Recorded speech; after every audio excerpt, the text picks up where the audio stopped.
Have you ever heard of underground short films? If you don't know what they are, then let me give you a simple summary of what they are. They're black and white adult animated short films parodying other media. Personally, I think they're just made for the purpose of disturbing people. Ever heard of Bring Me the Head of Charlie Brown? Well, an underground short film was made with a very similar concept involving around Pingu named Pingu Starts a Riot. It was only seen at a Swiss film festival in 1997 and was never seen again, possibly due to copyright from Schweitzer Fernhazen. A friend of mine who lives in Switzerland sent me a copy of the short film, and here's information about it. The short film starts with the Pingu logo, with words below the Pingu text saying, "Starts a riot." It then cuts to a scene of Pingu and Ping playing with the ball. Pingu then walks into the scene saying in Penguinese as usual if he can't play with the ball. Pingu and Ping refused and continued playing. It then showed a time card saying, 2 minutes later.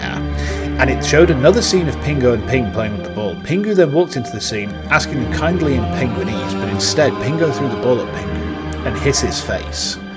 Pingu then screamed and shouted at them in Penguinese. He then pulled out a knife and started chasing Pingu and Ping with it. Ping then went with Pingu and they left.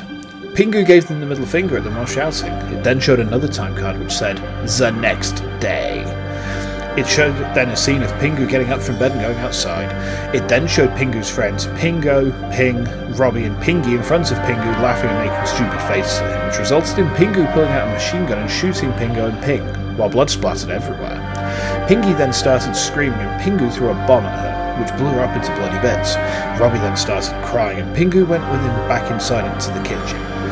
Pingu then opened the fridge and started slamming the fridge door on Robbie's right flipper, while Robbie was screaming and crying in agony. After much slamming, blood started to come out of Robbie's right flipper. Pingu then proceeded to grab a flamethrower and burn Robbie, which resulted in him rolling around the entire house screaming and setting Pingu's family and the house on fire. Pingu then went outside laughing. The house exploded. Blood, guts and body parts and bones flying everywhere. It then cut to a shot of Antarctica, where smoke started to cover up the sky.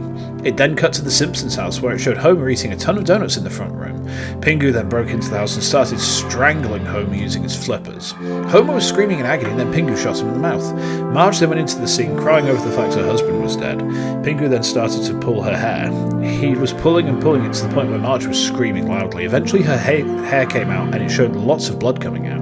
Pingu then started beating her with a baseball bat repeatedly, with blood and brains splattering, some of it even going on the camera. It then showed a graphic montage of Pingu killing people in horrifying ways that I don't even want to describe. After a while, it showed a post-apocalyptic Antarctica, with fire, smoke in the sky and dead bodies everywhere. It then showed Pingu walking into the scene with a knapsack, while a distorted and low-pitched version of the Pingu dance played. A circle then formed around Pingu, the Pingu logo faded in, and Pingu looked at the screen and gave a middle finger. Then, the shot froze, with the reel's picture dissolving into static. The reel then cut off after 5 seconds of static. Upon asking my Swiss friend for more information about the shot, he said that a crazed psychopath who killed 500 children made it to insult Pingu fans, both old and new. After knowing about that, I felt confused. Why would someone who ran the festival even approve of a psychopath's work? Unfortunately, we may never know the answers to that question.